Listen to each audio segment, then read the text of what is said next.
What is up, everybody? It is Sunday night, and it is just myself and the wild man, the wild Bill. Hi. James will not be joining us I tonight. got nothing. Sorry.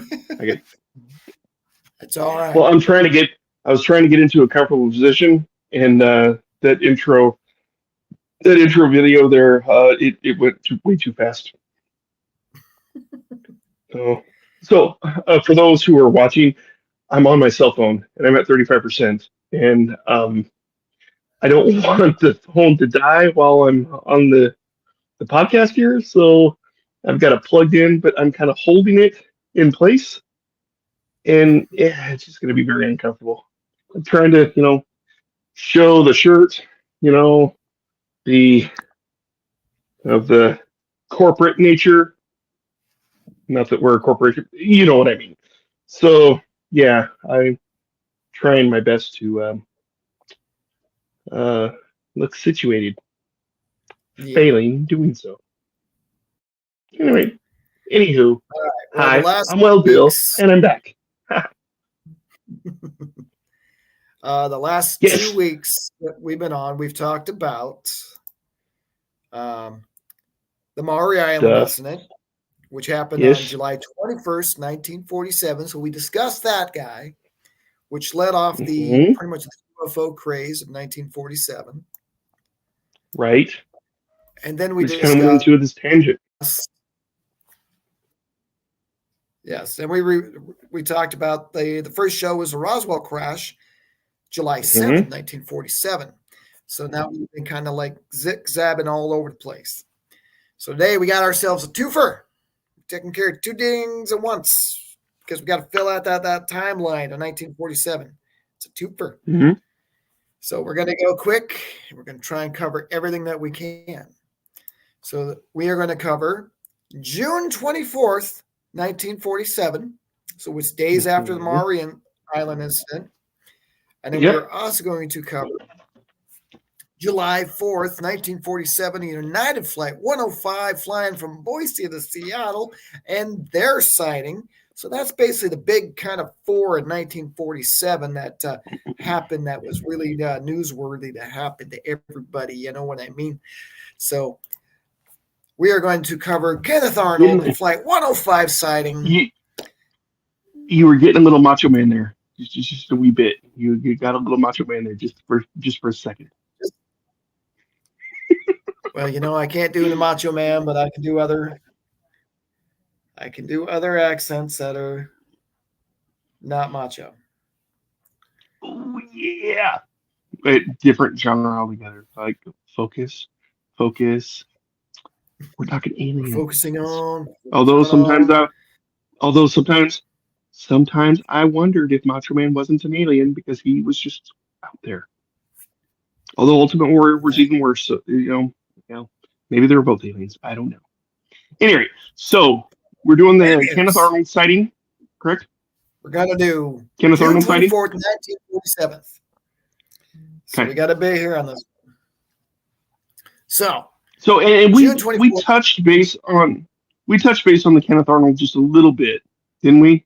Didn't we already kind of like a little bit? So this is a recap and going into it's more information. We kind of just we kind of skipped on it, and then we moved on to Maury Island, and then we skipped on the flight out of Boise to Seattle, United Flight 105. We skipped on it, which is why now every time we got to come back and we've got to fill in all the spots because we're hinting at things, we're talking about things, and then we talked about Roswell, and then we talked about the Maury Island incident. So then we had to go back and talk about the Maury Island incident. So Maury Island was first. Kenneth Arnold was second. Second. Kenneth Arnold was second. The Seattle flight was third. And then Roswell was fourth. Correct? Third. What was third? Was fourth. July 7th. So we got June 21st was Maury Island. Okay. June 24th was Kenneth Arnold. Yeah. July 4th was United Flight 105, and July Okay. 7th was the Roswell crash. Okay. Then I had it in the right order. All right. So Cool. there's your big four. 4. And of course, I do have the chat window up. So if anybody is watching and they want to talk to us, feel free. You can do it. We can monitor all of it now with less hassle. Well, Doc can. I can't see Hiccup. the chats on my end, But let's but get into Doc this. can see So June 24th. Doc can see the chat. So chat away, and Doc will find them, and he'll bring them up, and then we'll banner away. I'm done now. Continue. Okay. All right. So Okay.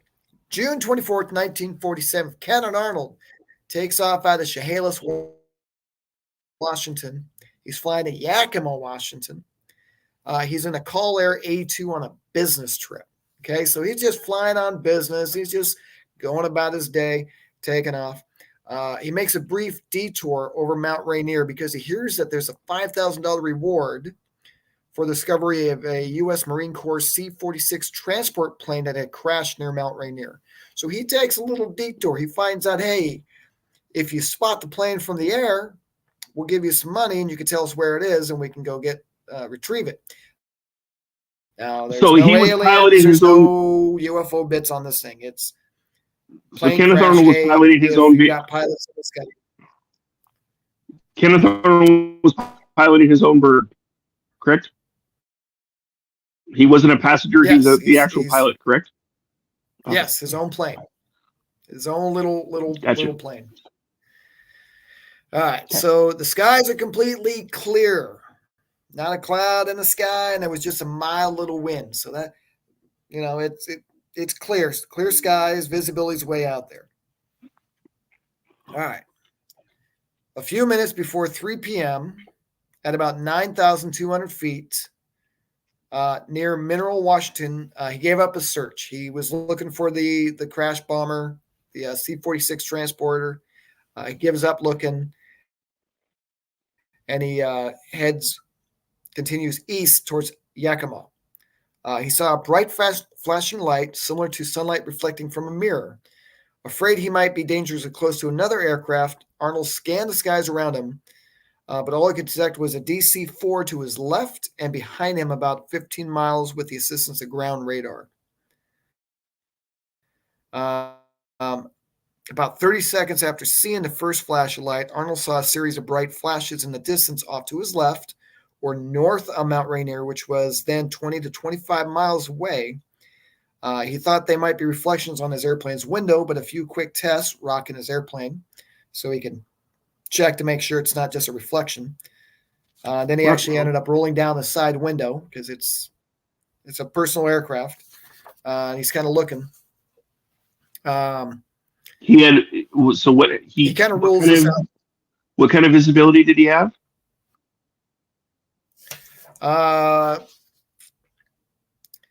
I mean, he has clear skies, and he's got visibility for at least 20 miles. Oh, okay. So he's got really good visibility. So unlike me last night when I was driving home, not a big deal. Fog was so thick that I couldn't see in front of my car. It was bad, really bad. Yeah, clear skies. All right.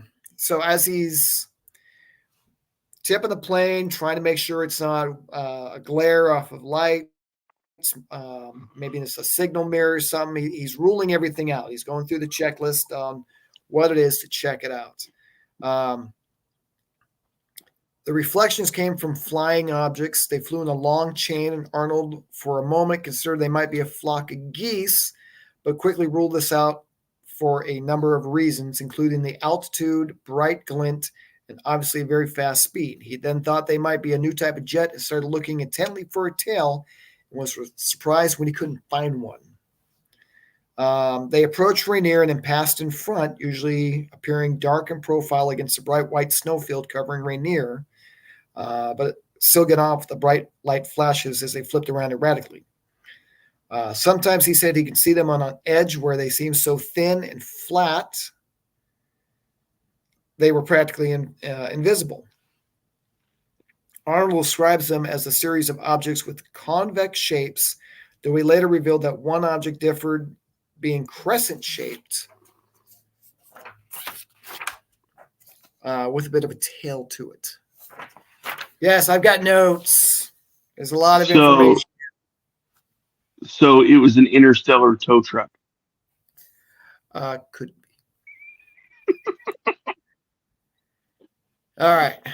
So now you would look at this, and he reported that in, and that's when he said they were flying like saucers skipping on the surface of a water, a lake type of thing, which is where we got the term flying saucers.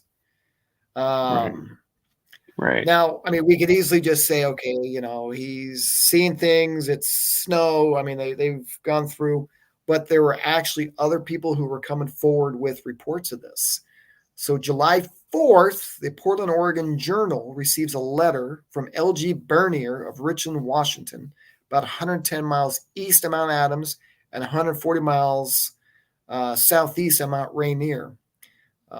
Bernier wrote that he saw 3 of the strange objects over Richland flying almost edgewise toward Mount Rainier about 1/2 hour before Arnold saw them. Bernier thought the 3 were part of a larger formation. He indicated they were traveling high speed. And I quote, "I have seen a P-38 appear seemingly on one horizon and then gone to the opposite horizon in no time at all. But these discs certainly were traveling faster than any P-38. Maximum speed of a P-38 was about 440 miles an hour. No doubt, Mr. Arnold saw them just a few minutes or seconds later, according to their speed," unquote. So yeah, P-38s are pretty fast. Yeah, so we've got another witness.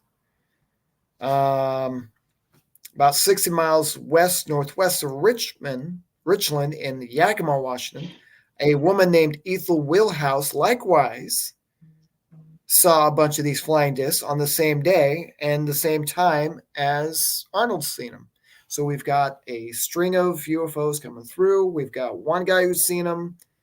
Then we've got a lady on the ground who's seen them at the same time that Kenneth Arnold is seeing these things. So, I mean, there's 3 people right there that have seen things. That's corroboration right there. Oh, it gets even better. So then, military starts investigating all this stuff, right? They find one more witness, a member of the Washington State Forest Service who had been on fire watch at a tower in Diamond Gap, about 20 miles south of Yakima, reported seeing flashes at 3 p.m. on the 24th over Mount Rainier, exactly the same time as Arnold's sighting, that appeared to move in a straight line. Similarly, at 3 p.m., Sidney B. Gallagher in Washington State, exact position is unspecified, we don't know that one, reported seeing 9 shiny discs flash by to the north. So now we've got different people coming forward and talking about these, we're collaborating his sighting. And then, of course, Seattle had a few more sightings after Arnold had seen them. So they were kind of going past Rainier, going up. Like I said, I got notes because our research agent is awesome and comes up with all the great stuff. Okay. Now this is where we're going to kind of combine into. So, I mean, this is where we're at now. We're now at the June 24th Kenneth Arnold sighting. So this has all happened on the 24th. I am going to throw up James's group number there for a bit because he is part of this group, and that is our sister. All right. So now we're going to skip ahead 10 days. Sister group. Okay. So now we're going to skip ahead 10 days. Well, I don't think it'd be wise to be calling him our sister. You know, I don't think he identifies as our sister. Sister group God, I hate you so word. much. I know, I know. Shenanigans. Ah, Okay, focus. 10 days all right. later, Now, it's July 4th, 10 days later, 1947. July 4th, United Airlines flew out of Idaho and right to Seattle. Also spotted 5 to 10 disk-like objects that paced their plane for 10 to 15 minutes before suddenly disappearing. You gotta get to those nuts. So, how many passengers were on that United flight? And did any of the passengers like pony up and say, "Yes, I saw these"? I mean, how many witnesses on the United flight actually came forward and said, "Hey, we saw something"? I got that right here. Ah, Oh, got it right here. okay. All right. So now we're going to discuss United Flight 105. Now we're going to get into all that stuff. All right. So United Airlines Flight 105 is sitting on the ground in Boise, Idaho. Prior to leaving Boise, the tower jokingly warned the pilot, Captain Emil J. Smith, to watch for flying saucers due to the other 2 incidents in the area. So we're already joking about it. 10 minutes after takeoff, Smith and the co-pilot thought they saw another aircraft coming toward them head on. They were flying around 8,000 feet, and the objects were just higher than that. After turning on their lights, this was evening around sunset, saw 5 somethings. The 5 objects disappeared at high speed, and another 4 arrived traveling in the same direction. One of the somethings was larger and kept to the right of the other 3. They ended up following the objects northwest for about 45 minutes until they also disappeared at high speed. The duration of this was about 10 to 12 minutes after seeing them over a 1,000-mile climb. Witnessed by the pilot, the co-pilot, and the stewardess. They called in the view. They called air traffic control at the time to confirm, but were unable to get ground confirmation. How they described them. There were 9 objects in total, 5 in the first group, 4 in the second group. Flat on the bottom, round on the top, disc-shaped. So your traditional flying saucer. No wings and no tails like a normal plane. Seemingly larger than a normal plane. And noticeable roughness on the top. So these people were actually, you got 3 people that are actually able to see this a little bit. Now, it's not very well known as much as Maury and Roswell and the Kenneth Arnold sighting. Now, the aftermath of this part of the Flight 105, Captain Smith actually, now we had discussed that group that went to Tacoma and had the big government meeting with the military and the dolls and Kenneth Arnold were the big who's who UFO flat meeting, which then led to all the evidence being put onto the cargo plane that crashed outside of Kelso. Everything ties together. Captain Smith happened to be at that meeting in Tacoma.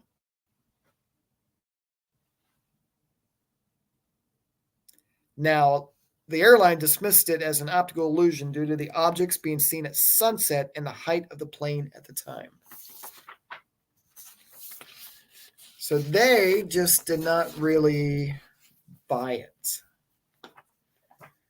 Because that's also the other thing is with an airline in a big business, you're going to brush that off. You've seen in the movie Close Encounters of the Third Kind that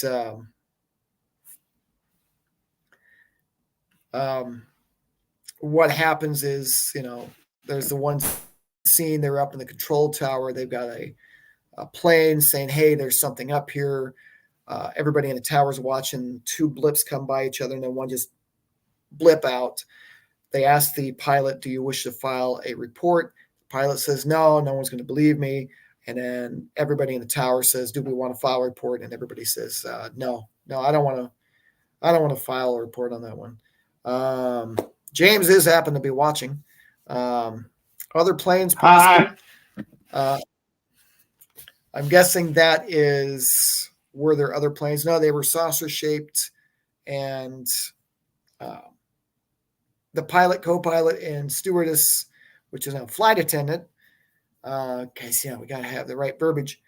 Had all basically testified that. I say use the verbiage of the day. I did say stewardess earlier. Yeah. Shenanigans. Anyways. So again, how many passengers were on that flight? And did the passengers see what the pilot saw? None of the passengers saw it. It was just the pilot, co-pilot, and flight attendant. So 3 people. We're probably talking 47. We're probably talking if I would have to venture a guess, tell you what, how about this? How about you ask questions? You run some. I'll look it up. Questions. I ask questions. Or you discuss something real quick while I'm. Okay, so I guess I'm wondering if like at this point do we know if there's like any gag orders that have been given out to all of the airlines, specifically by the airlines to their pilots to be like, hey, ixnay on the flying saucers, okay? I mean, is it, like I said, do you want to file a report? The pilots are like, nah, no one would believe me anyway. Ground crew, the radar tower, do we want to file this report? No, not on your life. We're, I think we're a nut job. I mean, we're nut jobs here, but I guess at what point did like reporting these sightings really start to become, I mean, was it right away, or was it after a while then the aviation community was like, stop feeding this frenzy, or was it more government telling them to zip it? It was more okay. So they had went ahead and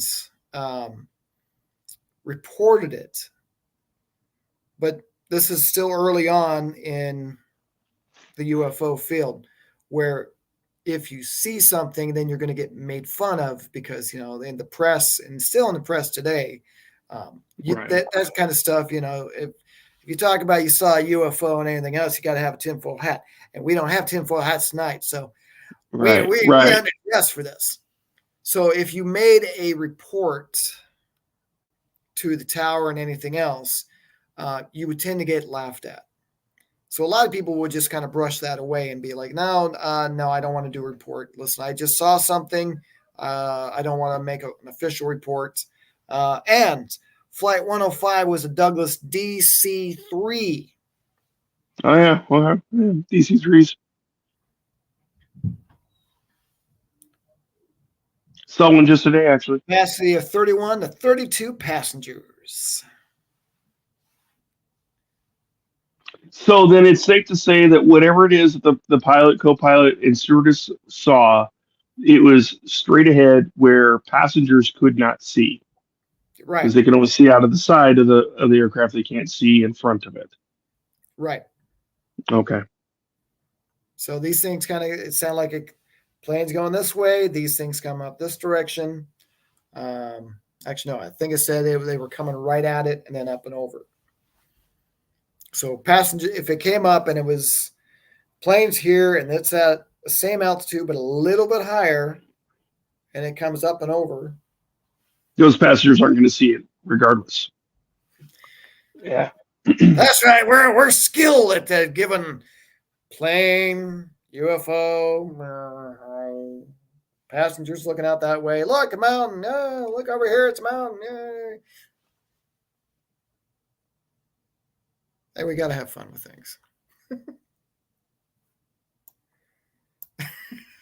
Visual aids, they're a wonderful thing. Yes.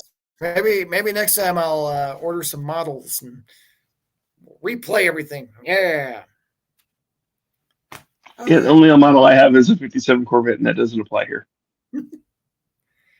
Maybe if we ever do a show where it requires a 57 Corvette, okay, then I got the model for it. Wasn't that... it's my favorite car of all time. The minute we bring up a topic, we have to cover it. So I'm not bringing up any more topics. We got to find something. Anyways. Chaos. I just love 57 Corvettes. They're my favorite car of all time. Damn it, Marty. It's chaos. All right.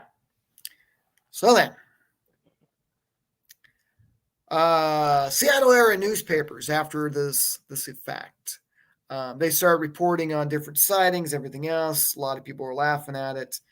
Because, I mean, you're not wanting to really get too much into this, because then Roswell blew up and then they went out, reported it. Oh yeah, we got a UFO. And then they had to retract it. So then at that point, once you've gone out and you've published something, now you got to retract everything. Then everybody's just kind of like, we don't want to cover this because, that guy already did it and they already got laughed out of the building for it. So then we've got United. And then days later, we got the Roswell crash, which blows up, goes big, covers the thing. UFO mania hits. Not to be confused with a Hulkamania, but it's UFO mania.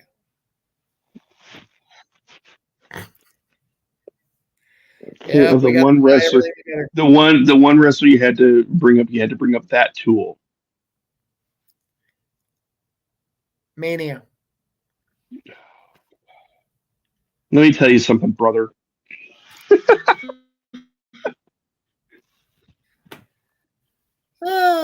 Everybody that's watching it, you can comment if you want. What you gonna do when 100,000 Hulkamaniacs run wild on you? Oh, geez, I'm sorry. I'll stop. And to think that when I grew up, I thought that guy was cool, and now I just think he's a tool, and not a very useful one. Sorry. That's something for a whole nother show. Not really. Well, a whole different type of podcast, one that we don't do. Yeah. All right. Yeah.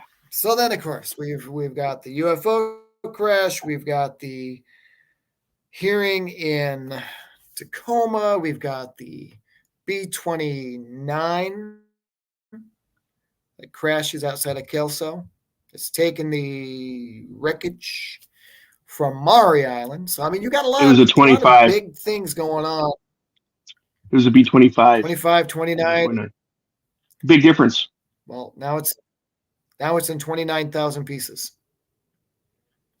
I think the 25s were shorter than the 29s. Yeah, there was a 25. Yeah. I know, because I remember. I pay attention to this stuff. I mean, I may be the resident skeptic, but I mean, I do pay attention to this stuff. It was B-25, not B-29. For sure. So the aftermath of all this is Kenneth Arnold ends up becoming a investigator of sorts. He's contacted out by other people who have, by Harold Dahl, gets him in to start investigating UFOs. So now, he's a one-time viewer. Now he's investigating. He goes on a lot of different venues. He's doing speaking tours, investigation tours. Um, and So it's become Arnold's his bread actually, and butter to go on a speaking circuit. It's become a job for him now. yeah, it's not something he was looking for at the time because he was a businessman. It was something that was basically, hey, you saw this, we saw this happened, that happened. Can you go and look into this? And so he got drug out of his other life to do this thing. He did not make millions. He was not, he was famous within the community itself, but not elsewhere. He was one of those people that, I'm sure the media kind of looked at and laughed at him. Oh, you saw Gave him UFOs, his you're 15 chasing minutes of UFOs. fame, and that was it. And Yeah, yeah. well, I think he wanted just his 15 minutes and then run away. I think he wanted like 5 minutes, but he got suckered into it to take on this job. And well, he did it to the best of his ability. Um, Now, he's also the guy that, and I'm going to quote, I'm going to read this from the paper. Um, Kenneth Arnold is not so certain that the strange contraptions are made on this planet. Arnold said he hoped the devices were really the work of the U.S. Army, but he told the Times in the phone conversation, quote, if our government knows anything about these devices, the people should be told at once. A lot of people out here are very much disturbed. Some think these things may be from another planet, but they aren't harming anyone, and I think it would be a wrong thing to shoot down one of them. Even if it can be done, their high speed would completely wreck them, unquote. The paper goes on to say Arnold, in pointing to the possibility of these discs being from another world, said, regardless of their origin, they apparently were traveling to some reachable destination. Whoever controlled them, he said, obviously wasn't trying to hurt anyone. He said discs were making turns so abruptly in rounding peaks that it would have been impossible for human pilots inside to have survived the pressure. So he too thinks that they were controlled from elsewhere, regardless of whether it's from Mars, Venus, or our own planet. So he's going off the thing of these things are doing banks and turns, and if there's somebody inside, they're not going to survive this. So he's wondering, is it a So military he's plane? so he's talking drones like before drones were ever a thing. Yeah. So would you say Kenneth Arnold would be, oh yeah, I'm not saying it's aliens. I'm not saying it's aliens, but it's aliens. No, he's basically saying what is going on? What are these? What could they be? Are they Well, government? Can he gave hey, himself an out by saying, if the government knows about this, then they should be on top of this, and you know, I mean, in not so many words, he's basically saying, "Hey, U.S. government, if you know something about this, you should probably tell the American people. I mean, you know, you work for us, kind of thing." yep. Know what I mean, Jelly Bean? So I mean, there's a lot of fallout from all this stuff, and it's kind of crazy how it's all interconnected in a way. Maury Right. Island, his sightings, um, Flight 105, Roswell, the meeting in Tacoma, where you had all the government officials. I mean, you got the Men in Black. I couldn't find anything on the Men in Black visiting Kenneth Arnold. Um,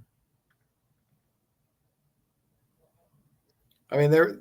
Okay, so in the weeks that followed Arnold's June 47 story, at least several hundred reports of similar sightings flooded in from the U.S. and around the world, which all described a saucer-shaped object. So, I Um, mean, how many of those would be akin to that of a crank call, though? well, that's the other thing, Right. because we know that once one person sees something, it kind of catches on. But this is also 47 before Right. the days of the internet So, No, but I we'd have mean, to go and read through all those reports. no, but it's the day of newspapers, and a spicy story could get on the teletype and go out to other news agencies. I mean, it can get out. I mean, you also have to bear in mind that it's one of the things where the very first sighting was June 21st. Roswell was July 7th. There's plenty of time for that to hit all the papers in in our region anyway. You know, Yeah. so yeah, I can see where there's a lot where it could be akin to that of a crank call. You know, Well, I mean, either way it goes, I mean, you've got. And by the way, this is going to be the wrap up of the UFO sessions. That's why we're combining two, and we're going to try and wrap up everything, and that way we can move on to other things. That's why we're right? trying hard not to mention anything else that ties together, and then there needs to be a backstory. Yeah, Okay. we're not saying it's aliens because it's not aliens. Well, I don't have the hair to just whip up, so I want to say it's aliens. Or it's aliens. All right. So Arnold's claims. Speaking of a tool who's not very useful, Giorgio, and I can't pronounce his last name. Doesn't matter. Anyways, so Arnold's claims were actually investigated by Lieutenant Frank Brown and Captain William Davidson of Hamiltonville in California, who interviewed Arnold on July 12th. Arnold also submitted a written report at the time regarding the reliability of Arnold's sighting. They concluded, and I quote, "It is the present opinion of the interviewer that Mr. Arnold actually saw what he stated he saw. It is difficult to believe that a man of his character and apparent integrity would state that he saw objects and write up a report to the extent that he did if he did not see them," unquote. Wow. So that just gave validity to his sighting. Yep. First Lieutenant Hall D.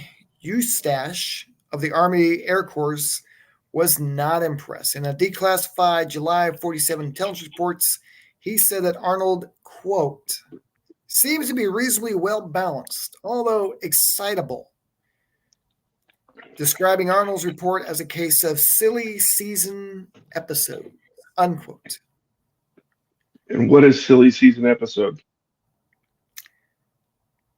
Don't know. It doesn't go on with anything else. That's just how. Are they trying to say that like this is the time of year where people just go nut jobby?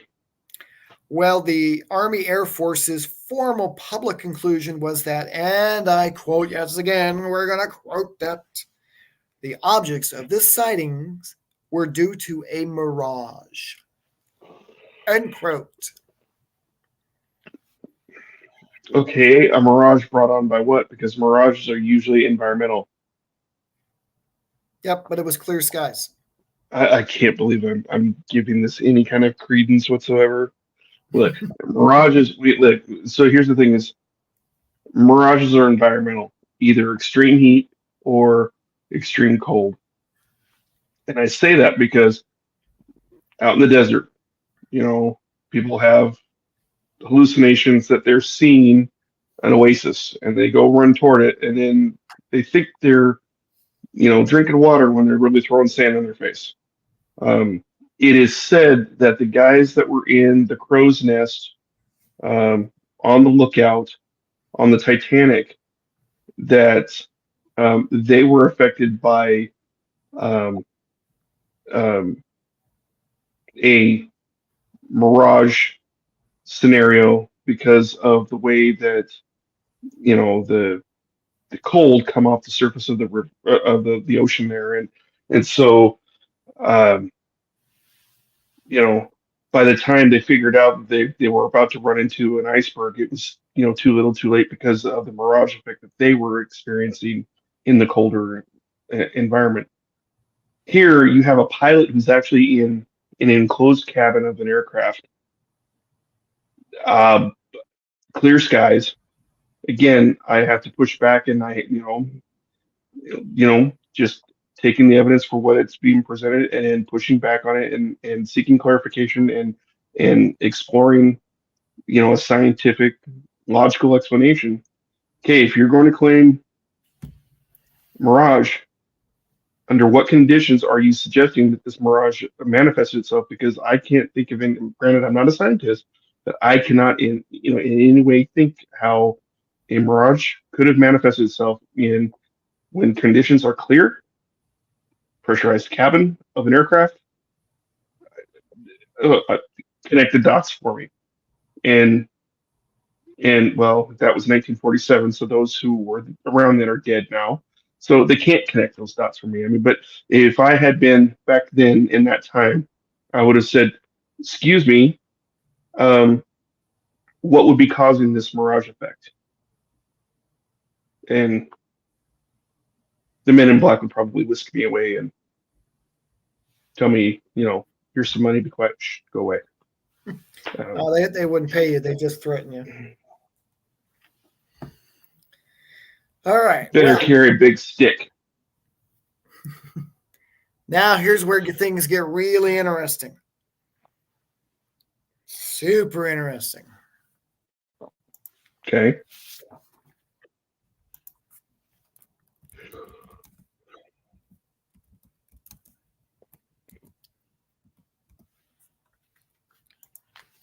Sorry. Dun, dun, This dun, dun, dun, dun, dun, dun. had to put out this banner. Why? Dun, Because now we've gone through everything. We've gone through Murray Island. We've gone through Kenneth Arnold sighting. We've gone the United Flight 105. We've gone the Roswell. Now this July 9th is the big one, the big meeting, the investigation. You got the AAF intelligence with help from the FBI begin investigating all the sightings. And that's when they say that. So all the alphabet agencies are coming. Well, All of before them. they're alphabet agencies. So they started investigating the best sightings, mostly from pilots and military personnel. Arnold's sighting, as well as that of the United Airlines crew, 105, were included in the list of the best sightings. So now even you got government agencies and the AAF intelligence saying these were the best sightings we got. 3 weeks later, so July 9th is when they start the investigations. 3 weeks later, they come to the conclusion that the saucer reports were not, and I quote, not imaginary or adequately explained by natural phenomenon. Something real was flying around. Okay. This got back to in September. This laid the groundwork for another intelligence estimate in September 1947. General Nathan Twining, Twining, commanding officer of the Air Material Command. Twining? Could it be Twining? Twining. I think it's Twining. I think I've heard of him before. I don't remember where though. I think I've heard that name before. He concluded the saucers were real and urged a formal investigation by multiple government agencies. So you've got a general coming to another statement of saying, oh yeah, these are real. We need to figure out what the hell they are. So you've got the FBI saying it. You got the AAF intelligence saying it. You got a general saying it. Well, he'd be kicking that up to the Joint Chiefs of Staff. This who's going to kick it up to the president? Well, see, this is the interesting thing. You've heard of Project Blue Book. I was just about to ask when Project Blue Book opened up, because I know that it ended in the 60s, right? I think. Did it? I don't know. Well, they said that officially it was closed in 69, if I remember right. Yeah, they've also said Guantanamo Bay was closed. So, okay. So that investigation and the general and everybody else, that turned into Project Sign. Project Sign eventually evolved into Project Grudge. which then turned into Project Blue Book. So you've got enough high-ranking intelligence officials saying these are real, we need to figure it out what it is, which then turns into Project Blue Book, which officially the mandate of Blue Book was to investigate UFO sightings, or what we call now UAPs, and investigate, and that's about it. And that's all they ever did was just investigate, investigate, investigate, and until they were so exhausted out.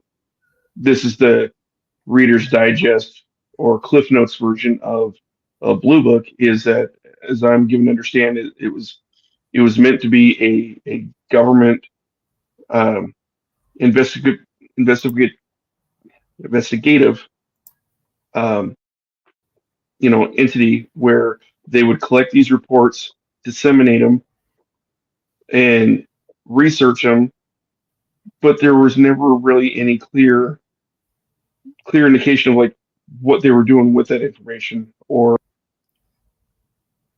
how they were going to proceed after that. So, well, I mean, the interesting thing about the internet is it's a beautiful thing, and all declassified comments can be found on the internet. You can download them. A lot of information has been redacted. But if you got a printer and some good ink, you can print out all that stuff, and you can read through all of it. Right. So, I mean, now because we're not going to talk about Project Blue Book in a whole different one. So we've still got 15 minutes. We're just going to fill out Project Blue Book, and we're going to wrap this up in a nice tight little package. We'll put a bow on it, and then we're going to move on because we've done UFOs, we've done aliens. We're going to go to something new or similar but new. Yeah. So you got Project Blue Book. We'll move on to the next topic. Yeah, we'll move on to the next topic. Okay. So then, I do have another quote I love to throw out there.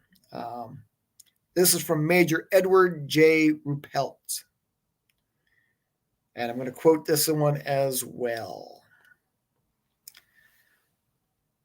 I found that there was a lot of speculation on this report amongst SIGN personnel. So the people that were Project SIGN, Grudge, Blue Book, a lot of speculation on it. Two factions joined up behind two lines of reasoning. One side said that Arnold had seen plain, everyday jet airplanes flying in formation. The other side didn't buy this idea at all. They based their argument on the fact that Arnold knew where the objects were when he timed them. There was an old theory that maybe Arnold had seen wind whipping snow along the mountain ridges. So I asked Air Force investigators about this. I got a flat impossible, unquote. So you've got two parties in SIGN, Grudge, Blue Book that are saying, oh, it's fake.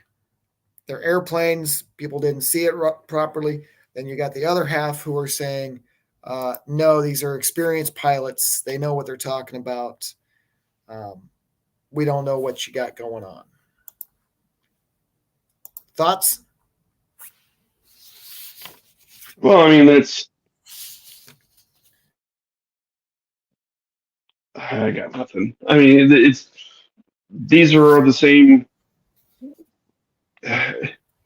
It's hard to play the devil's advocate or the dissenting opinion here when it's like I see both sides of the issue and I see where like the government. I could see where exactly the government's going to say one thing, and then you have other people be like, seasoned pilots, bro. They know what they're talking about. These aren't just some rank amateurs. So it's like in a situation like this, it's like you got to take into account what these seasoned pilots are actually seeing and saying. They see something, they're saying something, and they need to be taken with the dignity and respect that's due to them, right? And I mean, unless they were falling on Financial Times and thought that they can make a quick buck off of a hoax,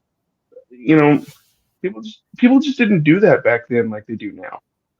I mean, that's something I would see in certainly the latter half of the 20th century, early 21st century, where we're in now. I mean, like hoaxing is the 90s was rife with it. You Right. know, um, I won't get into because then right, but of of a phenomenon right now in my head that like it was international. It started in England, and then it kind of flipped over here to the United States, and people were like, "Oh, what is this?" And then it was like it had gone on for years until some kids had come forward and said, "Yeah, we were bored, and we didn't realize that this hoax was going to take off as wild as it did." You're You talking know, about so, crop circles, and it wasn't two kids; it was two guys our ages. well, we were kids back then. No, no. When that happened, it was actually two grown ass adults. It was Oh, two so guys out for yucks. I thought they were like my age then. No, they were older guys. They were just bored. Right, right. So it's like, We're not talking about crop circles anymore. That's well, not that's on the next like podcast. uh, the word. I was just gonna leave it vague, but no, you had to like give it a name. You had to give it a face. You had to give it. We're But I not mean, talking about crop circles. the point that I'm making is that 1947 people were it was post war. They were picking up their lives and they were moving on and they were stepping into the future. They were looking for the prosperity that's promised with the victory of a bloody brutal war. You know, I don't think people have that kind of time to be like, oh, I think I'm going to be a hack and I'm going to just like start doing, you know, I'm going to start this big phenomena craze and that again, that's the kind of stuff we see in the 90s, the kind of stuff we see nowadays, where people are real quick to like, because they want their 15 minutes of fame. Many people were really like that back then. So I have a hard time believing that while I don't necessarily believe in aliens and I don't believe in UFOs, I don't these men saw something and and I find it interesting that the government wants to shut them down because they reported seeing something. Now, if that whether that's something that experimental stuff that the government was working on, you know, that's the closest plausible explanation that I can come up with. But then, it stands to reason that okay, if that was the case, 70 years later, 70 plus years later, where's the harm in coming forward and saying, you know what, we bamboozled you all these years because that was state of the art technology back then. It was a futuristic technology back to, it was top secret, yada yada yada. But now that's declassified, so like it it wouldn't hurt to declassify it unless it is still tied to some other top secret thing that is still running currently today. I don't know. I like I said, I want to believe the experts. I want to believe that these pilots who are, obviously they are an expert in their field. They're seasoned pilots. You know, professional seasoned pilots don't make shit up. You know, they just don't because that's Well, their I mean, reputation also, on the line. exactly. You just said it before I could say it. Their reputation's on the line. You want to be sane. You want to be looked at as being competent. Um, Hmm. because if you are a commercial pilot, your entire career is on the line. You don't want to be, Absolutely. oh yeah, I saw a flying spaghetti monster outside my window. Do you think you're going to be flying anytime soon? Because the second they do that, the second they, whether it's military or civilian, the second they report something, their career is sandbagged, right? In the military, oh, this guy's cuckoo.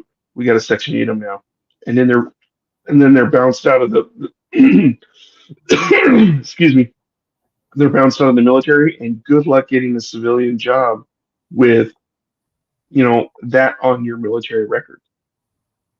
It behooved these guys to just keep quiet because they didn't want to lose their careers. Reputation is everything. Well, UFOs from space, private military planes that are under testing. Whatever those men saw, they believed in it. Like you said, it was Mm-hmm. 47. Nobody was just out to make a big name for themselves. Enough people saw Arnold's reports and justified them. Enough people saw Flight 105, the pilot, co-pilot, stewardess, and believed them and said, yeah, they're not going to make anything up. So, right. I mean, this would be one of those things. I mean, if we go with what UFO stands for, unidentified flying objects. Now, this is where I'm always going to say, I believe in UFOs. I've seen UFOs. Is it an outer space vehicle? I'm saying it's an unidentified flying object. I believe in unidentified flying objects. I work at the airport. I've been with the airport for 32 years. I look up in the sky. That's not a plane. I've seen thousands of planes take off and land and fly overhead. I look at them every single day. Do I know what that is? No, that is an unidentified flying object. That's what I believe in. Is it an alien? I don't know. I don't know what it is. I can't call that. That's Well, and the thing is, like, we need to recognize that the term alien, they were using the term alien in as early as 1803, right? And all alien meant was foreigner or something that is foreign, right? So, you know, I think when people think alien, they think, oh, you automatically mean little green men from Mars. No, what they're saying is like this is something that is foreign to us, something that we don't understand, something that is not of our own homegrown brew, you know. right. Well, I mean, the thing is, I mean, like if you look at Area 51, Groom Lake, down in Nevada, you could easily say that they have aliens and spaceships and bodies and yada, yada, yada, yada, yada. But we also got to look at what it is. I mean, they were testing atomic bombs down there in the lake bed. That was also where Skunk Works was working on the U-2. A lot of the stealth planes all came out of there. The government always tried to cover it up. People that lived in can't remember the name of the town. It's a tiny little town, right on the edge of it. We're Alamogordo. No, it's